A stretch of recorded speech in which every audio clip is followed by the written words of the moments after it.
Freedom, safety, support, and inclusion. That's what the state aims to provide people living with disabilities and their families and caregivers. But this progress comes at a price, and the state's budget is stressed. Here to talk with me about the needs and challenges this population faces and how the Senate can help this session is Republican Senator Jim Abeler. Senator, thank you for being here. Oh, it's great to be here. All right, Senator. In these times. Yeah, yes, thank you for making time for this. Yeah.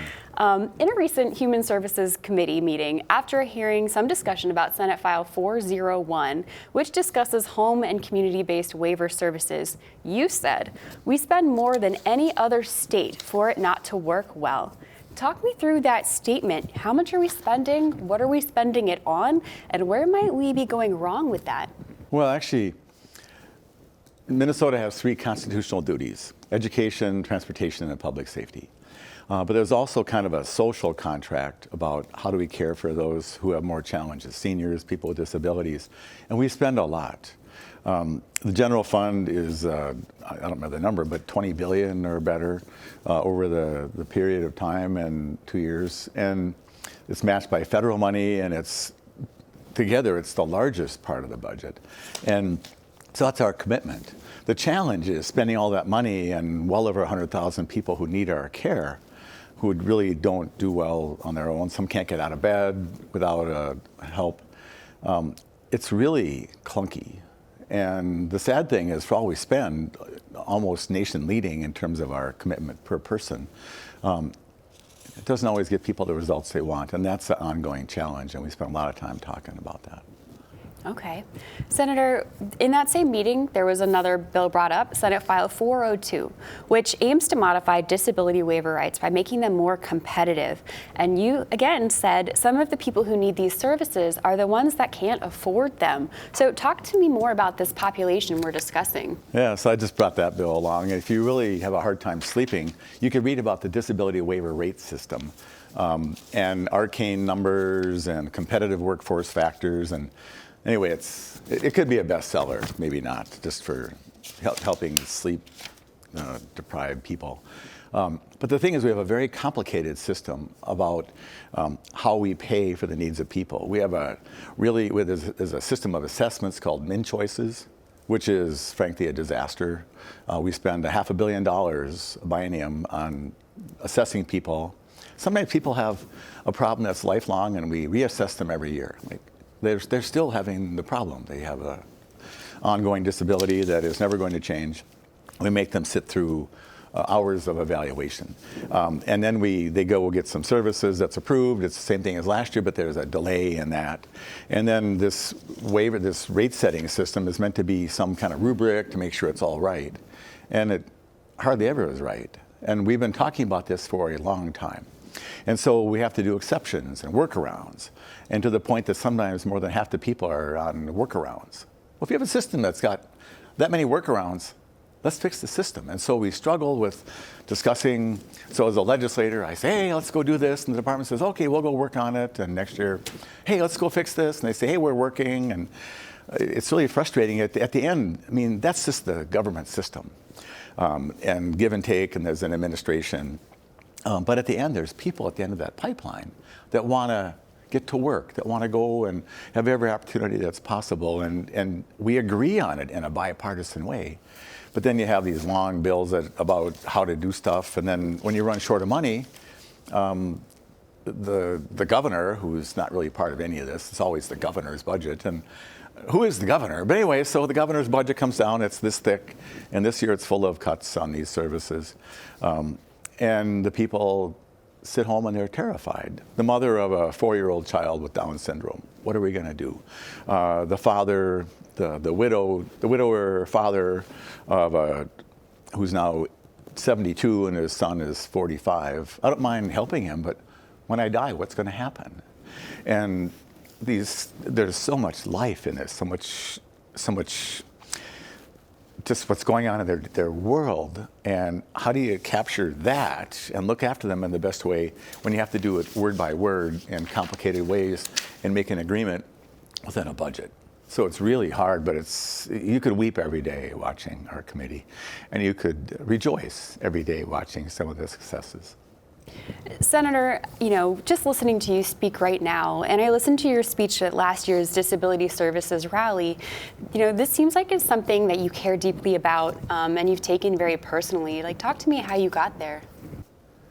Well, in my day job, I'm a chiropractor, so I saw human needs. But when I got here, I didn't know anything about this. I didn't know what this meant.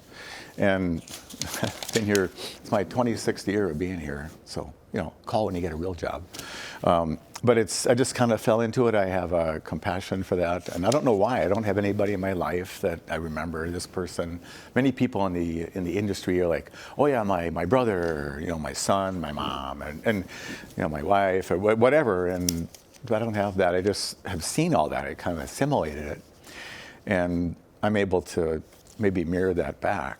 And so, and some people come, and how can you not want to help when you hear some of the tales of challenge? There's some people with a brain injury or a spinal cord injury can't get out of bed without help.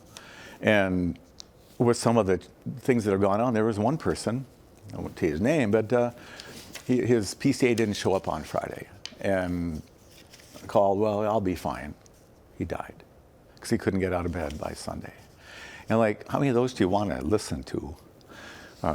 And so that's the disaster part of it. But a mother who has raised her child since he's always had some disability since he was born, and she's given her life. And all she wants to do is make it work. And the red tape, and, well, we need to fix this. And she goes it's not working.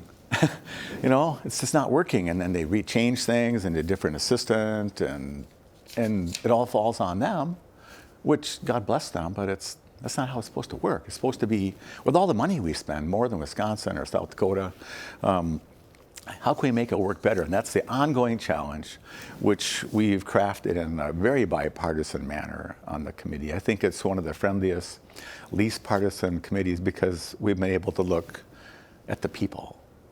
And as we continue to press the agency, which means well also, but it's just really hard. Yeah, I've seen those committee meetings, and the way you all collaborate is really inspirational and an example of that bipartisan spirit. And you mentioned it's because of the subject matter.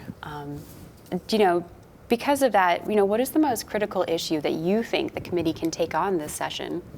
Well, we're going to be broke. I'm sure people have mentioned on your show that we had an $18 billion surplus, and they spent $10 billion more.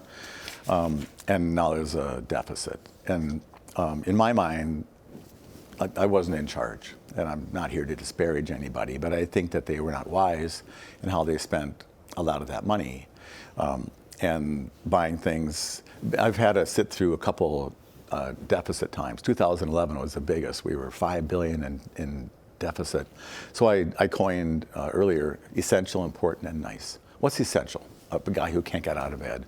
A woman who's challenged since she's 70 years old. What happens to my son? A hospital, those kind of things. Essential. And some things are important. Housing's important. And some things are just kind of nice. How about a little program to help people do something? And so we bought a lot of nice programs in the last 2 years. And there's nothing wrong with them, but they're not a priority. And we didn't take care of the priorities, hospitals, nursing homes, some of these programs here. And now it's coming home to roost. And in the governor's budget, and again, I don't know who the governor is, and they just kind of went through, but they wound up reducing general fund spending by $1.5 billion, which translates to a $3 billion hit, because it's almost all half funded by the feds. We put $1 and they put in about $1. And they also shifted some costs to the counties on the order of $800 million over 4 years. And that's not going to work. Never mind the politics. He had to put out a budget. There it is. That's your priorities. But I don't think we should cut nursing homes or in a damaging way cut the disability funding and make it not work. So the challenge is, how do we find a way to make it work and still balance the budget, given, in my mind, the poor choices that were made, that we just burnt through a bunch of money. And so it's really hard. And so what I'm trying to accomplish personally is, if we do something a little different, we know it's going to save money. Here's the irony. if I could spend $1 million on some way to get people out of bed better and save $3 million in the end, in the budget process, I'm charged $1 million, and I don't get credit for the 3. And that winds up in the bottom line in November for the when they do the budgeting forecast, and that goes to roads and tax cuts and whatever else. And so I'm trying to push the departments and the budget people. Can we take credit for that earlier so we can actually find a way to balance the budget without hurting anybody? And pushing reforms and pushing all the good ideas that people have. That's my burden and what I'm trying to accomplish. Senator, is there anything else you'd like to share about what you want to do this session or any challenges you guys may experience? Well, I think the people want to stay engaged. And if there's folks watching here that are worried about what's happening in the disability programs, I urge them to steer away from just partisan attacks one way or the other. It just doesn't work in this arena. But they give us good ideas, help us find a way to serve our 100,000 people better so that they can do what we all intend. And to me, that's the best way. So, Senator, thank you so much for your time. Yeah, thank you.